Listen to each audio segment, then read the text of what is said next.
오늘은 하나님이 보시는 믿음이라는 제목으로 말씀을 전가하려고 합니다. 하나님이 보시는 믿음입니다. 사람이 눈으로 보는 것 있죠. 그 시선이 머무는 곳에 마음도 있다고 합니다. 잘 들어보세요. 우리 눈이 가는 곳, 시선이 머무는 곳에 마음도 있다. 실제로 그렇습니까? 그래서 우리가 평소에 무엇을 보는지 참 주의해서 보아야 합니다. 그죠? 그냥 쳐다보는 것이 아니고 보는 즉시 그곳에 내 마음이 가기 때문이죠. 사람도 잘 쳐다보아야 합니다. 그죠? 쳐다보면 저 사람 나에게 관심이 있나 보다 얼마든지 그럴 수 있거든요. 그래서 시선이 가는 곳에 마음도 있다. 이것을 마케팅에서는요 이렇게까지 얘기를 해요. 시선이 머무는 곳에 고객의 욕망이 있다. 참 그렇지 않습니까? 마케팅 잘하는 교수님이 하신 말씀이에요. 저는 이 말 듣고 첫 번째 말씀보다 더 마음에 와닿았어요. 우리 비즈니스 해보고 장사해보잖아요. 그러면 시선이 머무는 곳에 손님들의 욕망이 있다. 실제로 그렇지 않습니까? 우리 어디 가서 자꾸 쳐다보면 그거 사고 싶은 거예요. 우리 자꾸 발이 안 떨어지면 그거 갖고 싶은 것 아니겠습니까? 실제로 옷이나 음식을 고를 때 조금 더 마음이 끌리는 곳에 무의식적으로라도 더 많은 우리 시선이 간다고 그래요. 음식 별것 아니잖아요. 옷 고를 때 사소한 일에도 자꾸 마음이 끌리면요 내가 의식하지 않고 의도적으로 하지 않아도 우리의 시선이 무의식 중에라도 자꾸 간다는 거예요. 마음이 있다는 얘기 아니겠습니까? 이처럼 시선에는 우리의 마음이 있습니다. 그렇다면 우리가 어디를 향하여 내 시선을 두는가 하는 것이 우리 인생을 어떻게 살 것인지 결정한다고 할 수 있지 않겠습니까? 우리 시선도 어디를 보는지가 참 중요해요. 그런데 하물며 하나님의 시선은 어떠할까요? 하나님의 시선 마찬가지이지 않겠습니까? 하나님께서 바라보시는 곳에 하나님의 마음이 있는 줄로 믿습니다.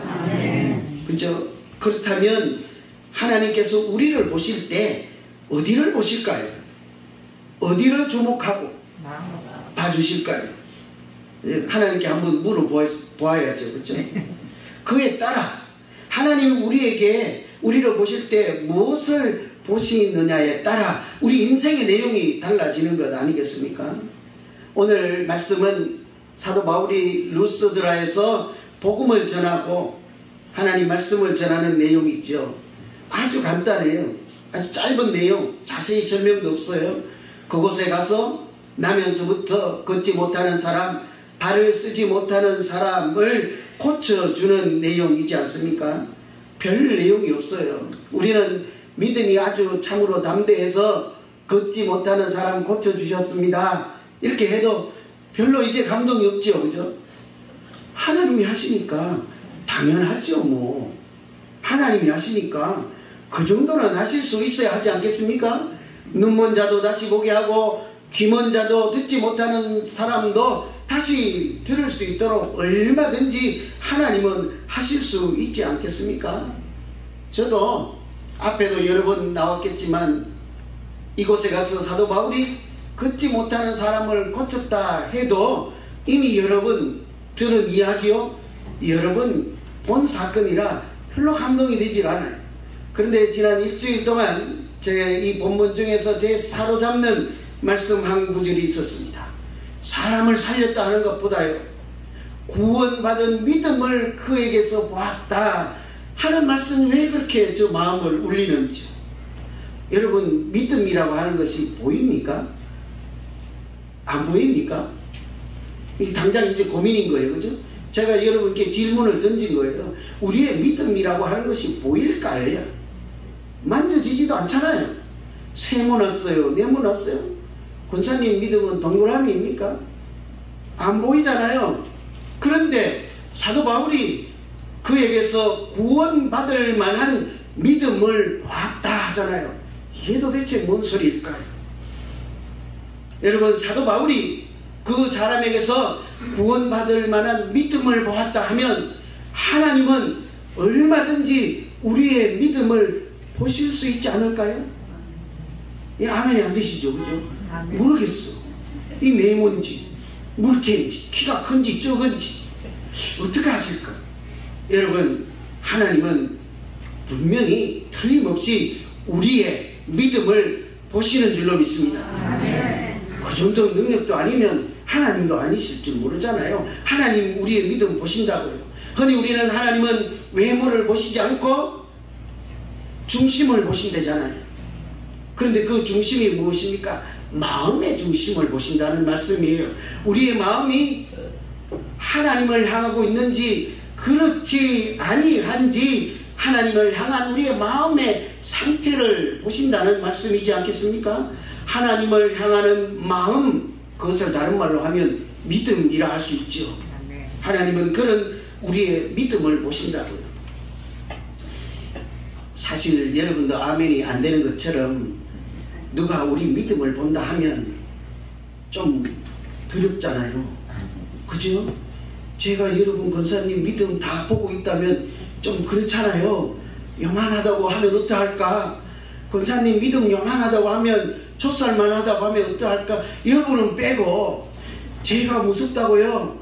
아주 신령한 권사님이 목사님 기도 좀 하세요. 내가 요즘 목사님 믿음 보니까 요 콩만하게 무서운 이야기라고요. 믿음이 보인다 하면 차라리 안 보이면 좋겠어요. 차라리 안 보이면 좋겠어요. 그런데 하나님은 그 믿음을 보신다니까요. 하나님이 아닌 사도 바울도 그에게서 구원받을 만한 믿음을 보았느니라. 그런데 하나님이 왜 못 보시냐고요.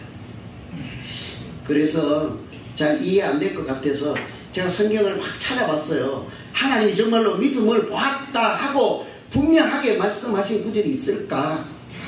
마가복음을 보면요, 중풍병자를 예수님께서 고치는 말씀 나와요.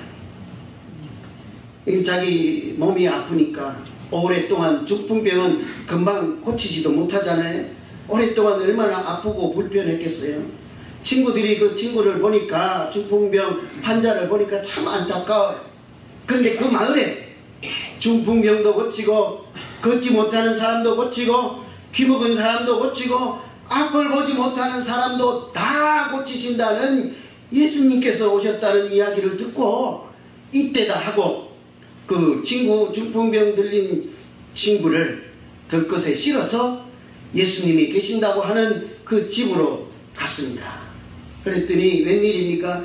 사람들이 벌써 너무 많이 와가지고 도대체 그 친구를 들것에 싣고 예수님께 가까이 갈 수가 없는 거예요.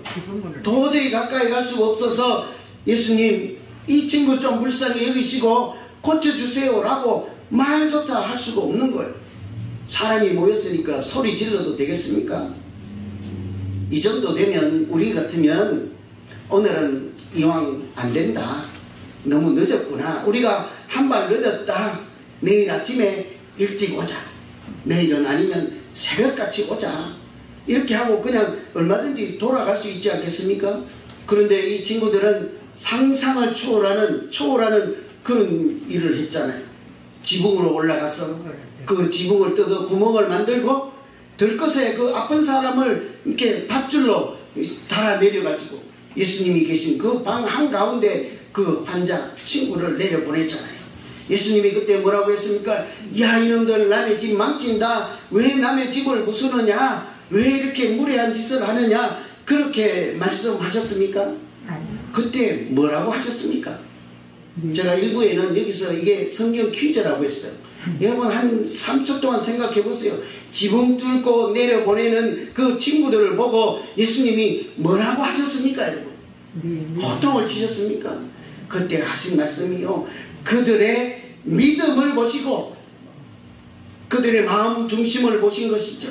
그 들것을 싣고 간 친구들의 믿음을 보시고 중풍병자에게 너 죄사함을 받았느니라 고쳐주셨다는 말씀이죠. 거기 보니까 예수님께서 그들의 믿음을 보셨다고 하는 말씀이 있어요. 예수님은 무너지는 그 지붕을 보지 않았습니다. 그 친구들의 믿음을 보신 것이죠. 오늘 말씀에도 사도 바울이 그에게 구원받을 만한 믿음이 있음을 보았다고 하잖아요. 만일 그 믿음을요, 사도 바울 혼자서 보았다면 그 환자를 걷지 못하는 사람 고칠 수 없었을 거예요. 왜냐하면 그 사람을 고칠 수 있는 능력은 바울에서 나오는 것이 아니라 하나님께서 나와야 하기 때문이지 않겠어요? 만일 사도 바울만 그 믿음 보았다면 아무 일 일어나지 않았을 것입니다. 바울이 그 믿음을 보는 동시에 하나님 예수님께서도 그의 믿음을 보셨으므로 일어나라 하고 바울이 말했는데 그에게 나타난 것은 바울의 능력이 아니라 하나님의 능력인 줄로 믿습니다. 그러니 예수님 하나님도 그 믿음을 본 것이죠. 이처럼 하나님은 틀림없이 우리의 믿음을 보십니다. 그런데 아까는 제가요, 겁주려고 믿음이 보인다 하면 좀 창피하고 두려울 수 있다 했잖아요. 한번 좀 생각해 보세요. 믿음을 보시는 것은 하나님이 우리의 믿음을 보시면 얼마나 감사한 일인지 몰라요. 여러분, 하나님은 우리의 옷을 보시지 않습니다. 오늘 또 여기 옷 이쁜 거 입고 오려고 2시간 동안 받고 있다가 오신 분 계시죠? 하나님은 우리의 옷을 보시지 않는다고요. 하나님은 내가 가진 것을 보시지 않는다고요. 하나님은 내가 졸업장이 몇 개인지를 보시지 않는다고요. 하나님은 심지어 내가 가지고 있는 허물조차 보시지 않고 오직 믿음을 보신다고요. 얼마나 감사해요. 저는 하나님이 제가 가지고 있는 돈을 보시지 않아서 얼마나 다행인지 몰라요. 뭐 가진 게 별로 없잖아요, 우리. 여러분 많으세요? 믿음 대신에 그거 내놓으실래요? 그런데 웬일 하나님은 그거 보시지 않고 믿음을 보신다고 합니다. 그래서 우리 믿음이 하나님께서 눈여겨보시는 믿음 되어서 우리가 소망 있게 살아가는 우리 모두 되기를 간절히 기원합니다. 믿음 보신다. 이제 우리 잘해야 되지 않겠습니까? 내 믿음 지금 하나님이 보고 계시네. 이것만 기억해도 많이 달라질 거예요. 그렇다고 하면 하나님께서 눈여겨보시는 믿음 어떤 것일까? 이게 우리 숙제요 고민이지 않겠습니까? 오늘 말씀에 사도 바울이 그에게서 구원받을 만한 믿음을 보았다 하잖아요. 그럼 우리가 잘 읽어보면 거기에 볼 수 있는 믿음이 있다고요. 사도 바울이 본 믿음, 하나님께서 우리에게서 눈여겨보실 만한 믿음, 오늘 본문을 참고로 하면 그것은 첫 번째로 간절한 믿음입니다. 여러분, 믿음이라고 하는 것은 시간이 지날수록 자랄 수도 있고 반대로 식을 수도 있는 거잖아요. 여러분 잘 생각해 보세요. 오랫동안 교회를 다녔는데 계속해서 믿음이 잘 자라고 있습니까? 아니면 대부분요 열심으로 정말 처음 마음으로 하지 않으면 가만히 있으면요 믿음은 자꾸 식기 마련이에요. 많은 경우에는 믿음이 발전하고 진보하는 것이 아니라 퇴보하는 것이 십상이에요. 훨씬 더 쉬운 일입니다. 최근에 텔레비전을 보는데요, 골 때리는 그녀들 프로그램이 있었어요. 여러분 보셨어요? 제목부터 좀 우스꽝스러워요. 골 때리는 그녀. 골이요, 공 때리는 그녀. 그러니까 공 차는 여인들 이렇게 해야 맞겠죠. 축구하는 사람들. 평생에 한 번도 축구해보지 못한 그 아주머니 같은 나이 한 50된 분들이 처음으로 축구하는 프로그램이에요. 가끔 사람들이 이렇게 월드컵보다 재미있었다고 시청률도 엄청 올라갔던 아주 유명한 그런 프로그램이었습니다. 외국에서 한국에 와서 이렇게 노동자로 살고 학원 강사로 살고 또는 배우로 사는 외국에서 온 사람들을 모아서 한 팀, 또는 배우들 한 팀, 또 국가대표 했던 사람들 또는 국가대표 부인들 불러서 한 팀. 그래서 이 여성들이 축구를 하는데 얼마나 인기가 높았는지 몰라요. 그것은 그들이 축구를 잘해서가 아니라, 그 어느 기사에 보니까 그렇게 했어요. 이것은 그들이 축구를 잘해서가 아니라 진지하게 죽을 힘을 다해서 그들이 공을 차는 모습이 사람들의 마음을 움직였다 그래요. 잘하는 것이 중요한 것이 아니라 진심을 다하고 죽을 힘을 다해서 축구하는 그 부인들, 아주머니들이잖아요. 그것이 세상 사람들, 나도 한번 저렇게 무엇인가 도전하고 싶다, 이런 동기를 불러 일으켰던 것이지요. 그래서요, 그 여성들이 참 감동을 주었습니다. 제가 그 결승전 할 때 한 토막을 소개해 드리려고 이 얘기를 한 거예요. 결승전 다른 팀 다 이겨 올라온 두 팀, 한 팀은 국가대표 부인들이었어요. 젊어요. 잘하겠죠. 정말 잘하더라고요. 다른 한 팀은 지금까지 아주 잘했던 팀인데 약간 나이가 많아요. 평균 50 정도 됐을 거예요. 배우들이에요. 불타는 청춘이라고 하는 그 프로그램의 배우들이에요. 근데 막상 결승전에 붙으니까 젊은이들한테 잘 안 되는 거예요. 그래서 작전 타임에 감독이 불러서 선수들과 대화를 하는데 그때 주장이 했던 말이 제 가슴을 울렸습니다. 얘들아, 우리 잘하고 있어. 좀 밀리는 상황입니다. 그런데도 이 주장이니까 용기를 주기 위해서 우리 잘하고 있어. 그러면서 하는 말이 간절함이야. 우리 잘하고 있어. 간절함이야. 우승을 하고 못하는 것은 실력이 아니라 누가 간절함이 있느냐, 거기에 딸렸다는 거예요. 누가 한 번 더, 한 걸음 더 달리고, 누가 공 한 번 더 시선을 두고 집중하느냐, 누가 우승하고 싶은 간절함이 있느냐에 따라 우승이 달라진다고 했습니다. 그 얘기를 듣는데요, 이거는 축구 이야기가 아니고 믿음 이야기지 않습니까? 이것은 믿음 이야기다. 말씀에 대한 간절함이 여러분 우리들의 믿음인 줄로 믿습니다. 하나님에 대한 간절함이 우리가 생활하는 이 믿음 생활인 줄로 믿습니다. 간절함이 있어서 말씀을 대할 때마다 하나님의 마음과 하나님의 뜻을 우리 가슴에 새기고, 말씀이 나에게 주는 영혼의 양식인 것을 알고 간절함으로 새벽마다 말씀을 펴고 한 구절이라도 읽으려고 애를 쓰고, 모임을 할 때마다 그 말씀을 사모하는 간절함으로 외우면서 마음에 집어넣고 새기고 암송하고 말씀을 묵상하고, 우리가 인생의 문제를 만날 때마다 성경을 펴놓고 말씀 가운데서 하나님의 지혜, 하나님의 하늘의 소리를 듣고 그런 간절함이 있다면 그것은 하나님을 향한 간절함이요 믿음 그 자체인 줄로 믿습니다. 그런 게 믿음인 거예요. 말씀에 대한 간절함, 하나님을 향하는 간절함, 그 간절함은요, 하나님을 사랑하고 하나님을 향한 간절함은 말씀에 대한 간절함으로 가장 먼저 나타나게 되어 있습니다. 오늘 우리가 읽은 본문 말씀에 보면 9절에 바울이 말하는 것을 듣거늘, 누가 들은 거 하면 걷지 못했던 사람, 사도 바울이 와서 전하는 그 복음의 말씀을 듣거늘 그랬습니다. 이거 쉽지 않은 이야기예요. 이 사람은 평생 아팠던 사람 있잖아요.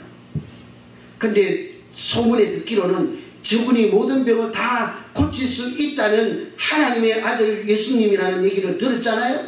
그런데 바울이 와서 말씀만 하는 거예요. 우리로 표현하면 설교만 하는 거예요. 1시간이고 2시간이고 여러분 계속 들을 수 있겠습니까? 그런데 이 사람은 그 말하는 것을 듣거늘, 여기서 듣다는 이 말은 헬라어로는 아쿠오인데요, 그냥 귀로 그냥 자연스럽게 들려오니까 들었다는 정도가 아니라 집중해서 마음을 다해서 처음부터 끝까지 눈 하나 놓치지 않고 말씨 하나 놓치지 않고 마음을 다해서 들었다 하는 이야기. 쉽지 않잖아요. 아팠던 사람이니까 그냥 그만하고 이제 안수해서 내 병이나 좀 고쳐주면 안 되겠습니까? 당연히 그렇지 않겠어요? 이제 내가 아쉬운 내 문제 좀 해결해 주시면 안 되겠습니까? 얼마든지 그럴 수 있음에도 불구하고 끝까지 그 말씀에 집중하고 마음을 다해서 들었다 할 때 사도 바울이 그 장면을 보고 그 사람의 모습을 보고 뭐라고 해요? 겉모양을 보지 않고 그에게서 구원받을 만한 믿음을 보았다 그러잖아요. 바로 그때 사도 바울이 하나님의 역사를 같이 생각하지 않았겠습니까? 이처럼 믿음은요, 말씀을 사모하는 간절한 태도에 달려있는 것입니다. 어떤 사람이 말하기를 간절함은 믿음의 표현이다 그랬어요. 다시 한번 말씀해 드릴게요. 간절함은 믿음을 표현하는 것이다 그랬어요. 간절함이 없으면 그만큼 믿음도 없다 하는 얘기가 되는 것 아니겠어요? 하루는 예수님에게 자기 딸이 귀신 들린 엄마가 찾아왔어요.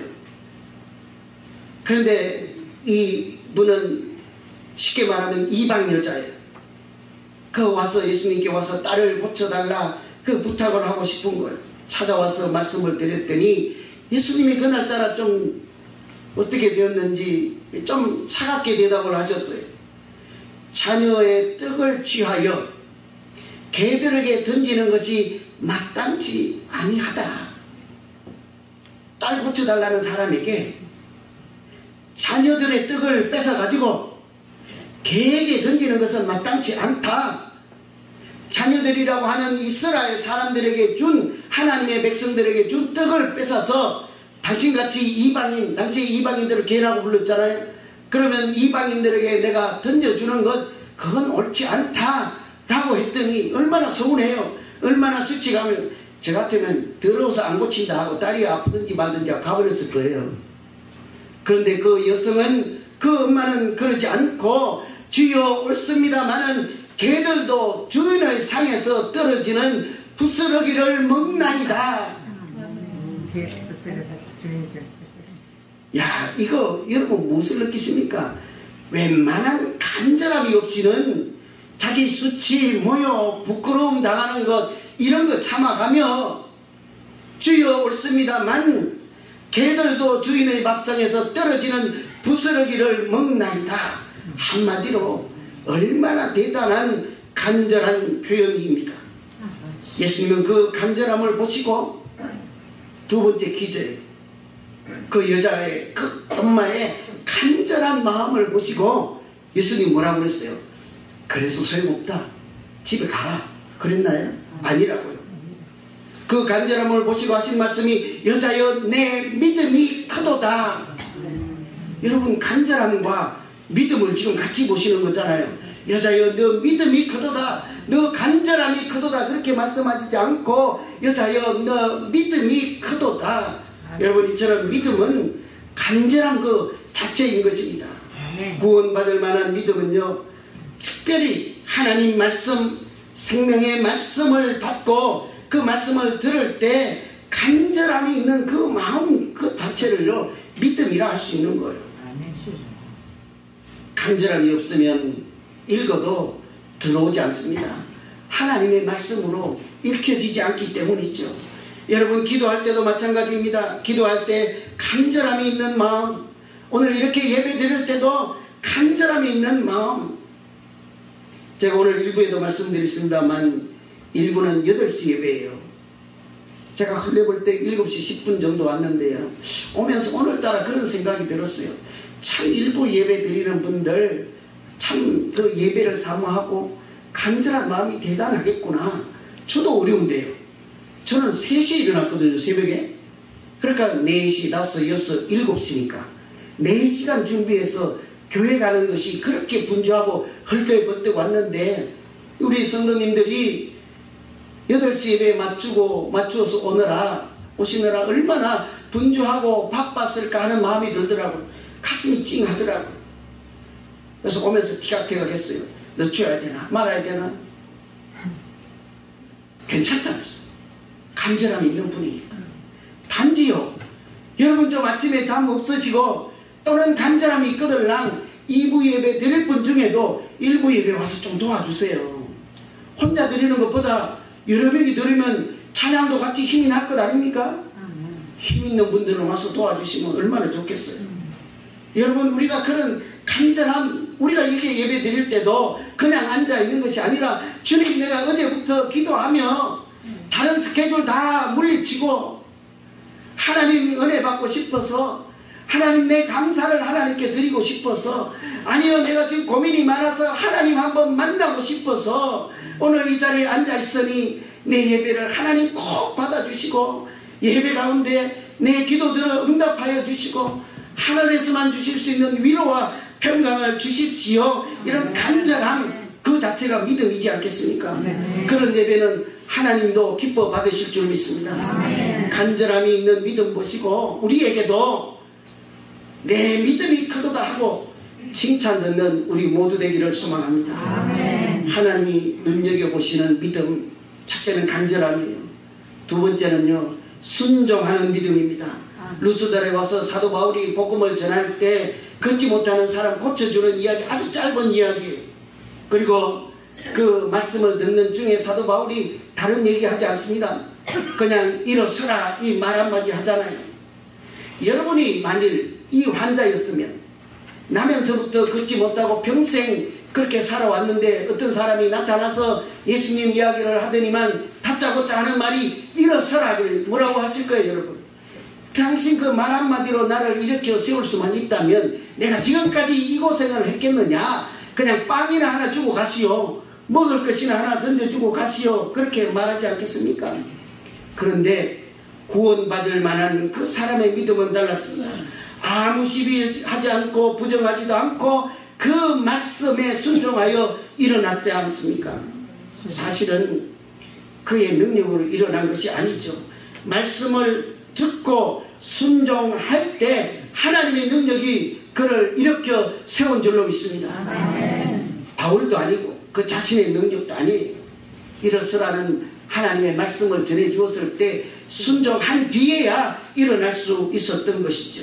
하나님의 역사는 이처럼 순종을 통해서 일어나기 때문입니다. 만일 그 자리에서요 그냥 나는 모르겠다 하고 빵이나 주고 가세요 했더라면 이런 기적은 없었던 것이죠. 우리가 아무리 간절함이 있어도 행함이 없고 순종함이 없다면 그냥 우리는 미지근한 믿음에 그대로 있을 것입니다. 여러분, 홍해바다를 가르는 이야기 아시죠? 모세가 홍해바다 앞에 섰을 때 지팡이를 내미니까 그때 갈라졌잖아요. 만일 그 자리에 우리가 서서 하나님 말씀하시기를 네 가지고 있는 볼펜을 내밀면 바다가 갈라질 거야 하면 내미실래요? 이게 어떻게 바다를 갈라요? 그런데 내미니까 말씀대로 하니까 갈라졌잖아요. 그런데 나중에 세월이 흘러서 약속의 땅 들어가기 직전에 요단강이 왔더니 거기도 또 물이 가로막고 강이 가로막고 있었습니다. 그때는 하나님이 지팡이를 내밀라 그렇게 바다를 보고 명령하라 그렇게 말하지 않아요. 왜냐하면 광야를 거쳐오면서 이 사람들이 얼마나 불순종을 했던 사람이 고기 달라 뜻 달라 나는 돌아가겠다 왜 나를 이곳에 데려와서 죽게 하느냐. 그 사람들 이제는 웬만한 것 가지고는 순종하지도 않을 거 아닙니까? 그랬더니 이번에는 하나님께서 이제는 지팡이를 내밀 게 아니라 저 물이 넘실거리는 강으로 들어가라 이러는 거예요. 가겠어요? 그 강에 어떻게 들어가냐고요. 그런데 그 발을 내딛고 발에 물이 잠기고 죽을까 싶을 그때에 그 뒤에야 물이 갈라지잖아요. 순종한 뒤에야 하나님의 역사가 있는 거예요. 잘 이해가 안 되시면 이건 성경에 나오는 말씀이니까 하나님이 하신 일이니까 우리는 못 믿겠다 하시면 이 이야기 들어보세요. 어떤 목사님이 질병이 걸렸어요. 여러분 다 아시는 목사님이 행여나 뭐 누가 될까 제가 이름은 밝히지 않겠습니다. 이 목사님이 병에 걸려서 아무리 기도해도 안 나아요. 근데 이분은 병 고쳐주기로 유명하신 분이에요. 다른 사람고. 사람들이 보기에 좀 창피한 거예요. 자기 머리도 못 깎으면서 남의 머리 깎는다고. 자기 병도 못 고치면서 다른 사람 병 고친다고 설교하고 기도할 때마다 일어서라 하고 손 얹어라 하고 그러니까 자기가 항상 마음에 부담이 있는 거예요. 그래서 어느 날 하나님 앞에서 다짜고짜 따졌습니다. 하나님 왜 나는 안 고쳐줍니까? 나를 통해서 다른 사람 다 고치면서 왜 내 병은 안 고칩니까? 하나님 뭐라고 하신지 아세요? 너는 네 병을 위해서 기도하지 않았잖아. 아닌데요, 나 열심히 했는데요. 너는 기도하지 않았잖아. 너 안 했다니까. 했는데요. 옥신각신 하는데요. 그리고 하나님 하시는 말씀이 너는 죽기 살기로 기도하지 않았잖아. 간절함으로 기도하지 않았잖아. 그때 이 목사님이 회개를 하고요. 그때 생각이 바뀐 거예요. 내가 그냥 대충 했구나. 엉성하게 했구나. 고쳐주시려면 주시고 말라면 말고 그 정도로 했구나 하고 마음을 먹고 죽기 살고로 기도를 다시 했다고 합니다. 어떻게 되었을까요? 당연히 고침을 받았죠. 좀 여기 자리에서 말씀드리기도 창피한 그런 질병이었습니다. 사람들에게 발표하기도 소개하기도 좀 그런 질병 가운데 있다가 그 아픈 자리를 하나님께서 그렇게 간절함 가운데 해결해 주신 줄로 믿습니다. 여러분, 말씀을 정리합니다. 요즘 간절하십니까? 하나님을 향하는 마음이 간절하시고 말씀을 향하는 마음이 간절하십니까? 간절하면 아까 말씀드린 대로 믿음의 표현이라는 거예요. 간절한 마음으로 순종할 때 그 마음은 하나님이 눈여겨보시는 믿음, 오늘 성경에 따르면 구원받을 만한 믿음, 하나님께서 칭찬해 주시는 믿음이 될 것입니다. 여러분, 한번 도전해 보아야 하지 않겠어요? 그저 30년 50년 교회에 다닌다고 될 일이 아니잖아요. 그냥 적당히 기도했더니 고침 받지 못한 그 목사님 그렇게 같지 않습니까? 우리는 조금 더 간절해야 하지 않겠냐고요. 우리가 조금 더 뜨거워져야 하지 않겠습니까? 기도를 해도 열심히 하고 말씀을 읽어도 간절히 읽고 오늘 예배 시간에 찬양을 해도 손들고도 찬양하고 박수치고 찬양하고 마음을 다해서 힘을 합심해서 다 같이 한 마음으로 찬양하기도 하면 우리의 그 간절함 가운데 우리의 순종하는 믿음 가운데 하나님께서는 오늘도 은혜 채워주시고 이곳에 부흥의 불길이 일어나게 하시고 우리의 인생이 우리의 삶이 가정이 달라지게 하실 줄로 믿습니다. 기도하겠습니다. 하나님 아버지, 지금까지도 믿음 생활 한다며 때로는 마당만 밟고 가고 때로는 적당히 하고 간절함이 없어 또 간절함이 없이도 말씀을 읽고 그렇게 살아왔습니다.